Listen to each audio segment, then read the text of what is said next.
and give a really warm welcome to her. She is a quite new comic here from Västerås, and we try to give like newcomers and so on extra stage time and so on. So give it up for Alia!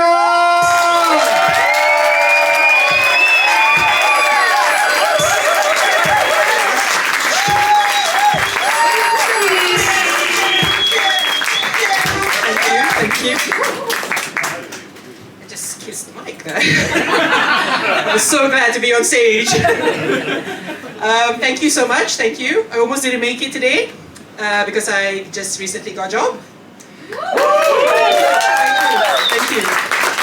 After 4 years of unemployment, I have to say getting a new job is like getting into a new relationship after being single for a very, very long time. You have forgotten what it's like to have a job.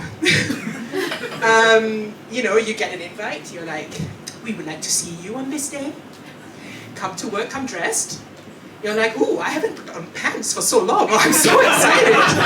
I'm picking out my clothes. I'm like, yeah, I'm so excited to give all my time to this new job. I'm so excited to learn everything about this job. It's gonna be great. You make an effort, you dress up, you wake up at 5 a.m, you jump out of bed, you're like, yes! I will go to the gym before I go to the job. I want to look amazing. I have purpose now. I need to be productive.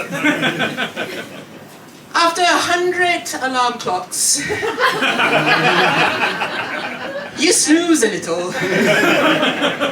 You wake up, you have 15 minutes to get to work. 25-minute commute, Jessica, so you know. You wake up, you jump out of bed, ah, fuck! You're restless, you can't sleep, you have work angst. You're dodging piles of laundry, sniffing things. Because you can't get fat teeth. After hours, you can't get fat teeth. You struggle.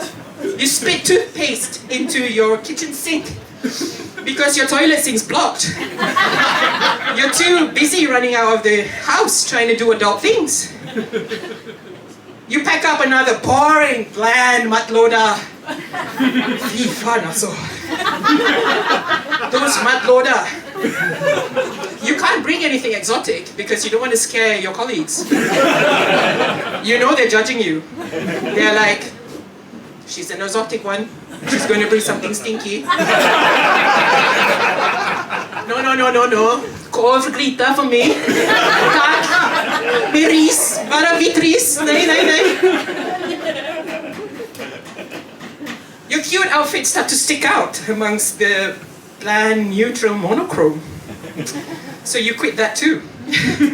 All of a sudden you realize your new job is not a new relationship. It's a boring marriage. One that is doomed. One that, you know, you're just doomed. The honeymoon is over and you realize that you'll never be able to take another private poop. Anyway, I digress. Being unemployed sucks, especially when you're unemployed for 4 years like I was. The first few months, you're like, some extra time. I'm gonna watch YouTube. But you're still feeling fairly positive. You're like, oh, I'm gonna watch travel videos, get inspired, do some research. I'll be able to travel again real soon. After 6 months, you're like, ersättningsnivå is dropping a little bit, you know, I'm only getting 80%, 60% now, I don't know, I've lost count. All of a sudden you're like, I'll watch recipe videos, I can still afford food. At least food I can afford, yes. Around about the 1 year to 2 year mark, on the other hand, that's when you delve into the depths of hell. The lowest level of hell, not Avicii, that's a different kind of depression. It's called self-help. Self-help, guys, self-help. Self-help is the lowest level of hell because you realize self-help is free. But is it?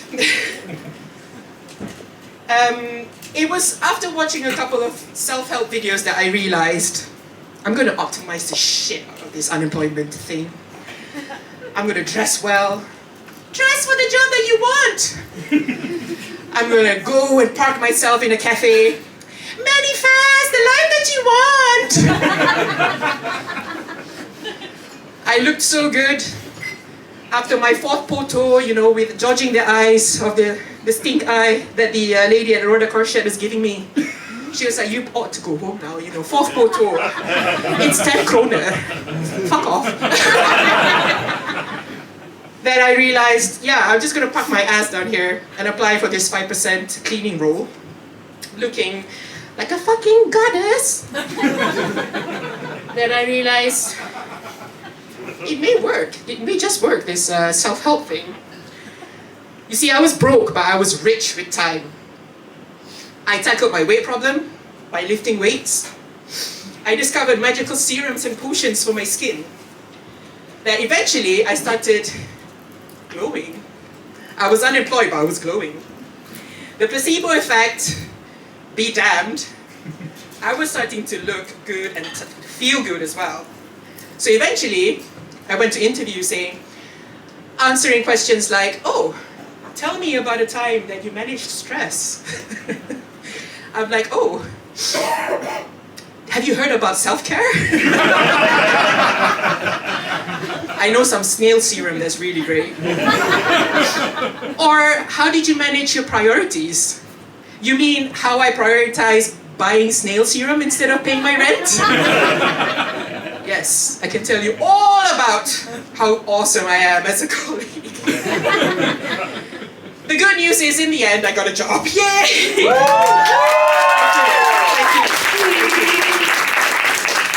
But is it though?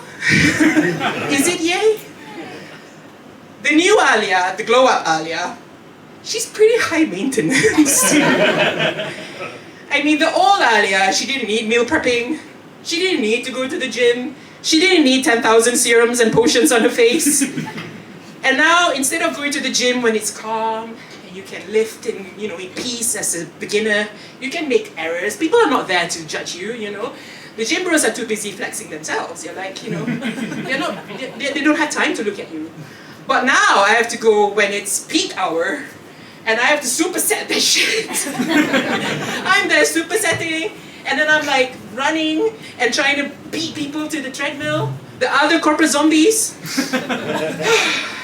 And skincare, I would be lucky if I were to wipe my lipstick off with something other than my pillowcase. Fuck skincare. I have no energy and no time.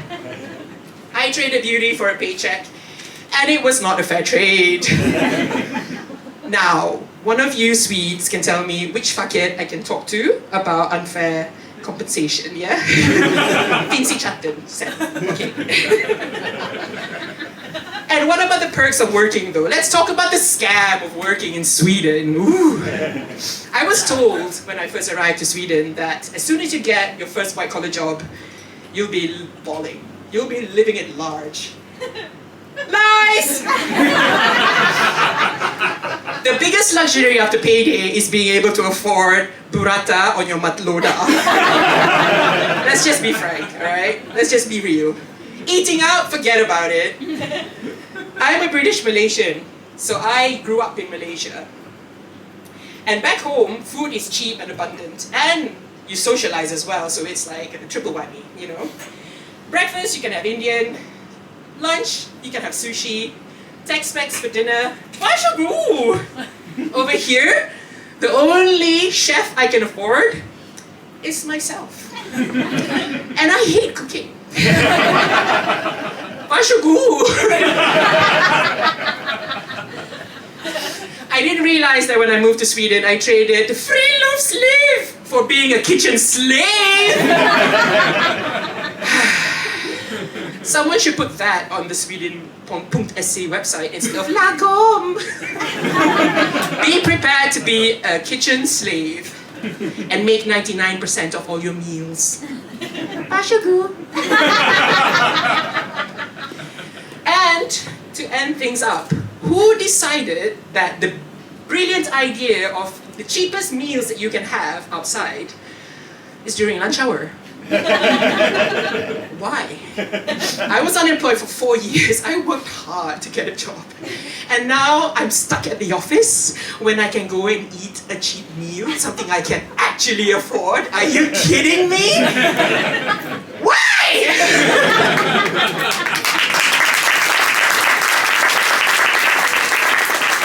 So, to end things up, I traded unemployment and unemployed and thriving for employed and exhausted. I earn money now, but I have no time to spend it. I worked so hard to get a better life, but now I'm too tired to live the better life. But at least I don't have to write and send in another bloody tidsrapport to Arbeidsformidlingen. Thank you so much. That was my time. Thank you.